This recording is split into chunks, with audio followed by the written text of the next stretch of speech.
Hello everyone, मैं लेमेंद्र कुमार साहू।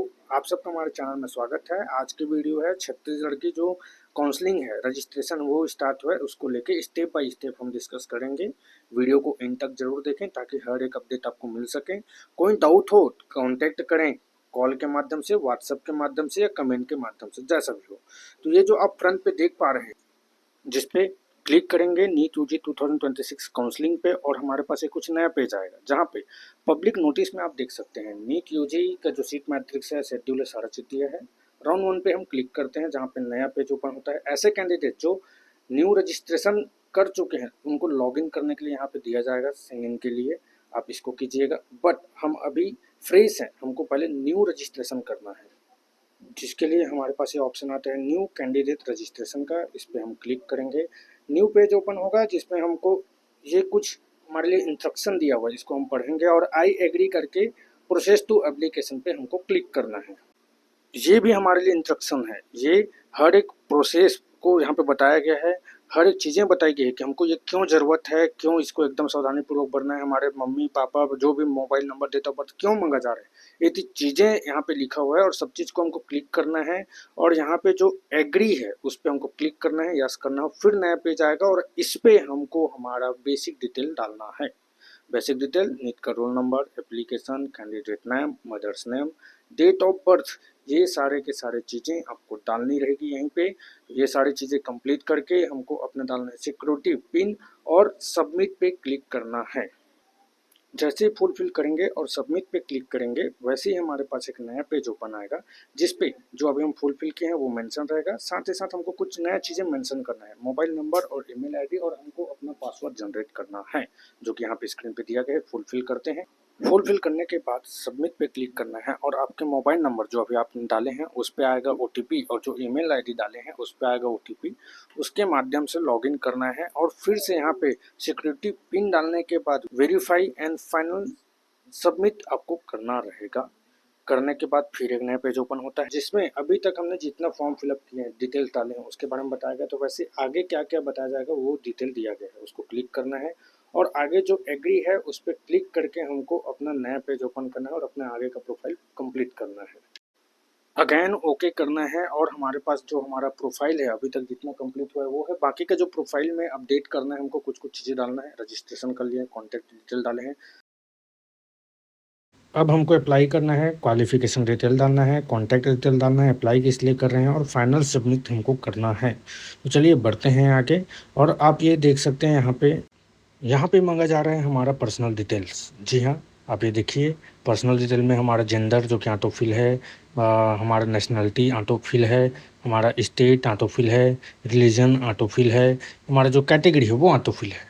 सबसे important है एनआरआई कैंडिडेट के लिए, अगर आप एनआरआई से स्पॉन्सरशिप बेस पे एडमिशन लेना चाहते हैं जिसको एनआरआई करना है।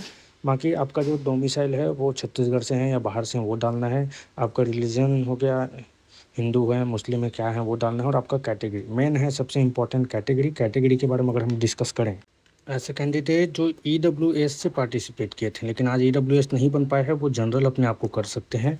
लेकिन ऐसे कैंडिडेट जो यूआर से पार्टिसिपेट किए थे लेकिन अभी ईडब्ल्यूएस बन गया है और ईडब्ल्यूएस डालना चाहें तो वो अब नहीं डाल सकते हैं, ये है सबसे बड़ा चेंजेस। इसके अलावा ओबीसी है और अभी नहीं बन पाया वो ओबीसी, तो यूआर कर ले सकते हैं। यूआर वाले अब ओबीसी बन गए हैं तो आप ये ओबीसी का यहाँ पे सिलेक्ट कर सकते हैं, ये है इंपॉर्टेंट। बाकी हम नीचे आते हैं सब कैटेगरी डिटेल के ऊपर। तो यहाँ पे हमारा सब कैटेगरी डिटेल्स के बारे में पूछा गया है, क्या हम फिजिकल हैंडीकैप्ड हैं, फ्रीडम फाइटर है, कोई फैमिली से या एक्स सर्विस मैन रहे होंगे, उसके बारे में हमको यहाँ पे डिटेल में डालना है। ये डिटेल सोच समझ के डालें, अगर आपके पास नहीं है तो मत डालें, रिजेक्ट हो जाएगा आपका अलॉटमेंट। अब बात आती है, do you want to apply for only BDS. अगर आप सिर्फ बीडीएस में एडमिशन चाह रहे हैं तो यहाँ पे बीडीएस को यस कीजिएगा।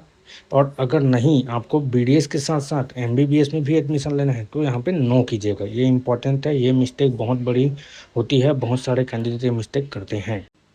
नेक्स्ट है हमारे पास आता है बैंक डिटेल। ये बैंक डिटेल इसलिए मांगते हैं ताकि जब हम अभी पेमेंट करेंगे 1 लाख या 10,000, वो रिफंडेबल रहता है, आप सबको पता होगा, वो रिफंड आता है तो उसके लिए बैंक डिटेल मांगा जाता है। और वो भी क्या, चेक या पासबुक या जो नेट बैंकिंग स्क्रीनशॉट लेके आपको पीडीएफ के रूप में इसमें अपलोड भी करना है। ये आप याद रखिए, लिखना तो है, नाम, कॉन्टैक्ट, अकाउंट डिटेल, कन्फर्मेशन करना है और लिखना भी है। और फिर फाइनल सबमिट आपको करना है, सेव एंड नेक्स्ट करके। यहाँ पे फिर हमको मांगा जा रहा है हमारा क्वालिफिकेशन डिटेल, 12th का हर एक चीज़ें डालना है, कब पास हुए कि नहीं हुए, रोल नंबर, एग्ज़ाम का बोर्ड क्या था, एग्ज़ाम स्टेट क्या था, एग्ज़ाम सेंटर क्या था, स्कूल नाम, और हमारे फिजिक्स केमिस्ट्री बायोलॉजी में हमने कितने सब्जेक्ट कितने मार्क्स पे कितने नंबर पाए, ये डाल के हमको सेव एंड नेक्स्ट करना है। फिर से एक बार यस करने के बाद हमारे पास नया पेज ओपन होगा जिसमें हमको हमारे कॉन्टैक्ट डिटेल डालना है, जाने कि हमारा एड्रेस क्या है, परमानेंट एड्रेस क्या है, ये पूरा डिटेल्स हमको यहाँ पे मेंशन करना है। इतना डिटेल डालने के बाद अल्टरनेट मोबाइल नंबर और अल्टरनेट ईमेल आईडी डालना है। फिर हमारा जो परमानेंट एड्रेस है अगर वो सेम है तो सेम अस ये क्लिक करना है, डिफरेंट है डिफरेंट के टाइप से हमको फिल करना है। हमारा सेम है, क्लिक किए हैं, फिर सेव एंड नेक्स्ट करके यस करके हम आगे बढ़ते हैं। जहाँ पे हमारे पास नया पेज ओपन होता है जिसमें हमसे पूछा जा रहा है कि हम किस चीज़ के लिए अप्लाई करना है, क्या हमको गवर्नमेंट के लिए करना है या प्राइवेट के लिए करना है। अगर हम चाहें तो दोनों में भी कर सकते हैं। अब जानते हैं कि अगर हम गवर्नमेंट में क्लिक करते हैं तो हमको यहाँ पे मेंशन हो रहा है, देखिए 1,000 रुपये रजिस्ट्रेशन का और 10,000 रुपये हमारा सिक्योरिटी मनी है, क्योंकि हम जनरल से हैं इसलिए गवर्नमेंट मेडिकल कॉलेज के लिए। अगर इसी जगह हम प्राइवेट के लिए करते हैं तो फिर वहाँ पे आता है जो कि 1,01,000 रुपये है, 1,00,000 सिक्योरिटी मनी, 1,000 रुपये रजिस्ट्रेशन फ़ीस है, आप यहाँ पे देख सकते हैं। तो इस प्रकार से हमको पेमेंट करना रहेगा। अगर हम गवर्नमेंट और प्राइवेट दोनों सेलेक्ट करते हैं तो भी हमको 1,01,000 रुपये पेमेंट करना पड़ेगा। पेमेंट करके सेव एंड नेक्स्ट करते हैं। यहाँ पे अभी तक हमने जितना भी फुलफिल किए हैं वो यहाँ पे मेंशन हो जाएगा।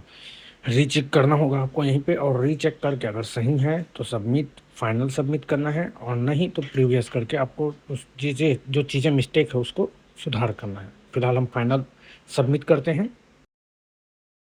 ये है सबसे खतरनाक डेंजर पेज। यहाँ पे आपको बहुत ही ज़्यादा सावधानी बरतना पड़ेगा, क्योंकि यहाँ पे अब आपको करना है पे रजिस्ट्रेशन फ़ीस। आपको फ़ीस पेमेंट करना है 1,01,000 रुपये का। और आप अगर प्रोफाइल देखना चाहें तो यहाँ से प्रोफाइल देख सकते हैं। टोटल 39 चॉइस फिलिंग के लिए हमारे पास अवेलेबल है कॉलेज। अभी तक हमने फिल नहीं किए हैं और अभी तक इतना फिल नहीं कर पाए हैं, और हमारा जो प्रोफाइल है जो लॉकिंग है वो अनलॉक है। तो इस प्रकार से है, ये फाइनल है।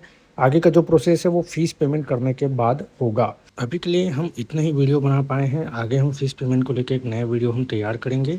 अगर आप एडमिशन चाह रहे होंगे प्राइवेट मेडिकल कॉलेजों में, अभी भी हमारे पास वक्त है, आप हमसे कॉन्टैक्ट कर सकते हैं। प्राइवेट मेडिकल कॉलेजों में 100% आपका एडमिशन हो जाएगा।